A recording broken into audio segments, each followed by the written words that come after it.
It's been a while since I've done a Flight Simmer Learns to Fly video, so we are overdue for an update. For those that are just joining, I'm SD Falchetti, and I am an avid flight simmer who's flown virtually in X-Plane and Microsoft Flight Simulator for years. In March of this year, I decided I wanted to try it for real. So I did a discovery flight in 80471 at a small untowered field in Pennsylvania, and boy, the aviation bug bit because I loved everything about it. I am middle-aged and there are some pros and cons to taking flight lessons at this point in my life, and I might do a video on what those are. There are some great YouTube channels like Midlife Pilot and Over 50 and Learning to Fly that talk about flying in your 40s and 50s, so be sure to check those out. Like any student, I have my strengths and weaknesses, and one of my strengths was actually due to flight simming. I came in just knowing how to talk on the radio and knowing a lot of the knowledge-based stuff. So where most students freeze and get mic fright early on the first time they have to talk to ATC, I just loved talking to ATC. My weakness was landings, and I know everybody probably has trouble with landings at some point, but boy, it was a fight with me, and it seemed like I would never get to solo because we struggled a lot with working through my landings. We'd started mixing it up, dipping into cross country just to give me some variety to get me out of the pattern, and back in September, we had some beautiful cross-country flights over foggy rivers early in the morning, and when we landed, my instructor said, "Next lesson I think we're going to try to solo." At the end of this flight though, I noticed that my audio was acting up a bit. I don't know where all that static is coming from on our headset. Yeah, I don't know. Oh, whatever you were doing sounded better when you pushed it in or something. Yeah, one of my plugs might be a little loose. Wyoming Valley traffic, 07, Quebec, clear runway 7, Wyoming Valley. Did that sound weird? Yep. Yeah, okay. Something's not right here. And it sounds like my headset came back to life, so I'll make the call. Wyoming Valley traffic, 07, Quebec, taxi to the ramp, Wyoming Valley. When I came home from that flight, my daughter had a sore throat, and when we took her to get checked out, she had COVID. Within about a week and a half, my wife and I both got COVID, and that hit the pause button on my flight lessons for almost a month. Everybody's fine, but when I returned back after a month break for my first flight lesson and plugged in my headset, the mic was dead. The school gave me a loaner, and then we did 3 touch and goes in the pattern that day, but called it quits pretty early because the wind was just crazy. So the plan was to come back in 2 days on Monday and do some more pattern work to get back into the groove of things after my month off. Monday, just before sunset, after 2 laps around the pattern, my instructor asked for my logbook, signed my solo endorsement, and then hopped out, sending me on my way for 3 full-stop landings in the pattern. And it was awesome. It was just perfectly serene. The wind was calm.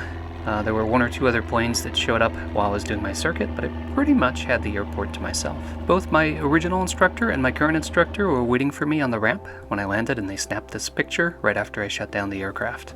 I talked about what the first solo was like in one of my other videos, so I won't recap that here. But I will say that I was perfectly calm for it. I was excited to be doing it, but I wasn't nervous about it. It was calm wind, it was right before sunset, I pretty much had the airport to myself, and I could take all the time in the world to get everything lined up and come in for a nice landing each time. I contacted David Clark for my headset, and they were great to work with. They gave me the option of sending the headset to them and they'd fix it, or they thought it was an easy fix I could do myself that they'd send me the parts to, and I chose that. Since my last video, I've upgraded to a flight bag. You know, you start carrying more and more stuff when you go cross countries, like your logbook and checklist, the chart supplement, you've got a knee board, you've got a spot for the headset in here, and you've got a pouch for pens and pencils. If I pull out my headset, you can see that I've got a $20 splitter with a lightning cable so they could connect to my iPhone, and I thought that was the problem, but this was actually the problem. There were 2 tiny screws that hold the microphone in, and one of them had fallen out. David Clark sent me a bag of screws and a tiny hex wrench, and the headset started working again. I returned the following week for my second solo on a Saturday at 10 a.m., which is a great time to fly because the wind is calm, the air is cool, the airplane climbs beautifully, and it was going to be like my sunset solo flight, where it would just be easy and I could concentrate on acing those landings. Everyone likes the morning time slot for the same reason, and usually the ramp is just full with planes that are prepped and ready to go for all the students to come out and descend upon them.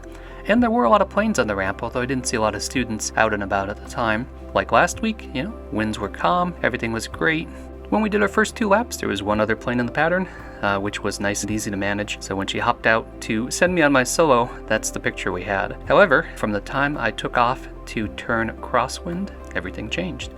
And what I ended up with was a pretty intense second solo.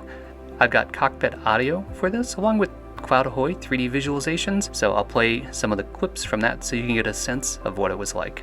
You are the pilot in command until I am. Sounds good. We got a bunch of planes in the pattern, so we're going to listen for them.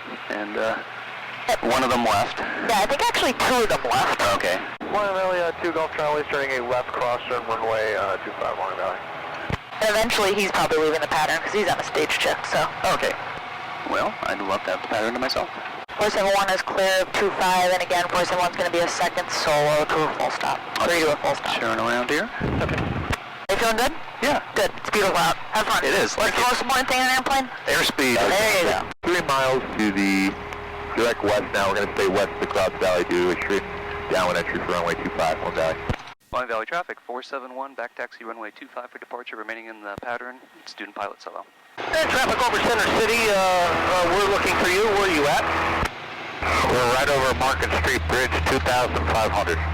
Okay, we're looking for you. As soon as we find you, we're going straight out runway heading, and I have you. We're going to follow you. Thank you, sir. We are heading for the downwind runway 25, Wyoming Valley. Wyoming Valley traffic, 471 has the downwind traffic in sight. I see him. 471, we're beaming you right now. You have us in sight? We also see, yes, we see the second airplane. We see you inside a beam. Okay. Wyoming Valley, RV9, departing 25, Wyoming Valley. Valley traffic, Skyhawk is still going to extend their departure leg for the pattern for downwind traffic, Wyoming Valley. 37 Lima at Wyoming Valley is base 25, Wyoming Valley. Wyoming Valley traffic, 471, left downwind runway 25, full stop, Wyoming Valley. Donegal Springs traffic, use caution, 3 canopies in the air, 10,500 and over Donegal Springs, 391 Wyoming Valley traffic. Should Tango Hotel is about 6.5 miles out to the west. We'll be setting up to join the downwind for 25. We'll be coming over the Cross Valley. Okay, I see him on Hotel. 1500, Plenty of time. 2, 3. I just got a back taxi here for about 25 feet. I have you in sight. We're coming on. Wyoming Valley traffic, 471, left base, runway 25, full stop, Wyoming Valley. And we're doing a stop and go, real quick stop and go, guys. We'll be out of your way. Wow, it sounds busy down there. Niner Echo Hotel is 5 miles out to the southwest inbound, getting the downwind for runway 25, Wyoming Valley. And Tango Hotel is about 4 miles out to the west. We're at 3,100 descending also. We have you guys in sight. We'll pop behind you. Wyoming Valley traffic, 471, final runway 25, full stop, taxi back, Wyoming Valley. Traffic, Skyhawk 6 Hotel is going to set their downwind leg for final traffic, Wyoming Valley. We're going to be out of your way. Set. We're on a roll. Just be advised, boss, there's one person who's doing solo. Just give a little room. Valley traffic, Skyhawk 6 Hotel is on extended left base 25 out. Beautiful. Tango Hotel is 4 miles out. All right, West, we join the downwind. See, now I have a plane in front of me over the Cross Valley, so I'm the second one. So you and I are wing to wing right now. Okay, we're going to follow this plane that's over the Cross Valley now. The second one is further out, so we'll be number 2 in the downwind for runway 25, okay? After that, we're going to bang out for the practice there. We'll just have for an upwind since it's busy. Okay, I have everybody in sight. The Wyoming Valley traffic 07 Quebec is 2.7 miles to southwest. We're inbound for landing. We have 2 aircraft in sight. Valley traffic 6 Hotel is going runway 25. Okay. And Valley traffic 2 Tango Hotels, we're going to be exiting the pattern. We're going to be joining upwind. We're going to set up for an upwind. Wyoming Valley traffic, Sundowner 7230, short final 25, Wyoming Valley. Traffic Sky 6 Hotels, turning 3 miles on over runway 25, Wyoming Valley. Sundowner Casino, you have to use the grass for the taxi back. Roger that. Wyoming Valley traffic, 471, extending downwind for traffic on final, Wyoming Valley. That's a Tango Hotel, Midfield upwind for 25 Valley. Wyoming Valley traffic, Skyhawk 27 Quebec, back taxi on runway 9, Wyoming Valley. Wyoming Valley traffic, 471, final, runway 25, full stop, Wyoming Valley. Hey, Wyoming Valley, Skyhawk 9 Echo Hotels, increase the downwind leg up for 25 a little bit, going to be turning left base for 25, Wyoming Valley. Where's the go around traffic at? We're just above the end of 7 right now. Traffic, this is Bell, I got that crosswind traffic in sight, I'll follow you in. Hey, Wyoming Valley, Skyhawk 9 Echo Hotels, going around for runway 25, Wyoming Valley. And 2 Tango Hotels, just mid-tail downwind for 25, we're going to try to make a full stop if we can. Look for traffic, 13 Tango, left downwind, runway 27, Valley traffic, 605 turning, left downwind 25 Valley. Valley traffic 471 is back taxiing 25 for departure, Wyoming Valley. Oh man. Number 3, that was a little stressful. Ooh, alright. We're just out of the arc, so we'll pull in our carby. We got our gas undercarriage mixture prop switches and our seatbelts. We're at pattern altitude. Things are calming down. That was a little crazy. Hey, Wyoming Valley, Skyhawk 9 Echo Hotels, going to be turning left base for runway 25, Wyoming Valley, full stop, Wyoming Valley. I did not slow So down. Skyhawk 665 Golf Alpha is going to back taxi 25 intersection departure. We won't mess you up, Valley. Wyoming traffic 471, left base, runway 25, full stop, Wyoming Valley. And I think he's a full stop, so I might have to go around. You pulling off? Yes. Wyoming Valley traffic 471, final runway 25, full stop, Wyoming Valley. Traffic 665 clear, runway 927, we're down. Flaps. Hey, Wyoming Valley, Skyhawk 9 Echo Hotels, back taxiing runway 9, Wyoming Valley. Descend right.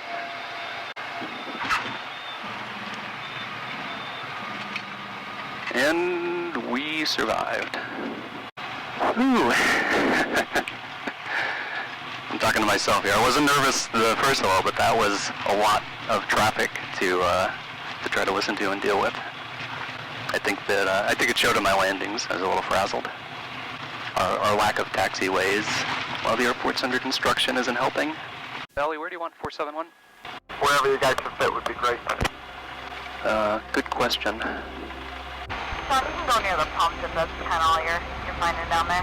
Yeah, that's what I'm thinking. Alright, parking brake is off. Our avionics are coming off. Alright, that was pretty intense. There was a lot going on in that audio. There's a couple things I learned from that. One is, your instructor always says it, but a good pattern and a good approach make for a good landing. So if you if you start messing up your pattern, which I had to every time, I needed to extend my downwind, or maybe I would extend my departure leg, so it would change the rhythm of the things that I was doing to come in for a landing, which would make landing more difficult. The other thing I learned about is the power of distraction. Every time we've ever practiced power on and power off stalls, my instructor has asked what we're simulating, and the answer was always something in the pattern, right? A power on stall would probably happen to you during takeoff if you weren't paying attention to your airspeed and pitched up too high. And a power off stall would probably happen to you someplace on base or final if you weren't paying attention to your airspeed and got too slow. I remember wondering just how you could let airspeed get away from you that much, because it's something you really focus on. And the answer is distraction. It was this. You've got planes doing pattern entries from different legs of the pattern. You've got your head on a swivel looking all around. You're trying to judge when somebody's going to turn, when somebody's going to take off, if they're still on the runway, if they're going to clear. So you're looking all around. You're not staring right at your airspeed gauge, and you're trying to do all of this while you're doing everything that you need to do for landing. And I confess that's exactly what happened to me in my first lap around the pattern. I'm on my base leg, I'm supposed to be at 70 knots, I look down at the airspeed and I'm approaching 60. So I immediately pitch the nose down and get my airspeed back to where it's supposed to be. And I realized afterwards, by looking at the CloudAhoy debrief, the visualizations that you saw here, that happened because I extended my downwind. So I was configured for a descent and didn't put power back in and tried to stay level. So I got slow. After I landed, my instructor showed up and said she apologized for throwing me to the wolves. Neither of us really expected 8 planes to show up within the first 2 minutes of me taking off. But aside from all the stress of the situation, I actually felt that it boosted my confidence, because I felt like I'd managed the complexity of it and made a lot of judgments, thinking on my feet about how to make adjustments to the legs of the pattern and what to do when you've got so many variables that you're faced with. So having made it through that, we're moving into cross countries. We'd already dipped our feet into cross countries before this. I've been to 4 now airports, I think, including the nearby Towered Field. So we've got a ground lesson for cross-country planning, and then most of the work is going to be cross-country flights, which I am really looking forward to, because that's the stuff, right? That's why you want to learn to fly. So if you enjoy content like this, as always, be sure to click that like button and leave me a comment. Don't forget to subscribe. Thanks. I will be sure to post more updates to my Road to Private Pilot as I have them, and you'll also hear them peppered throughout my sim video updates if they're smaller milestones. Stay tuned for further flight adventures. Thanks, everyone.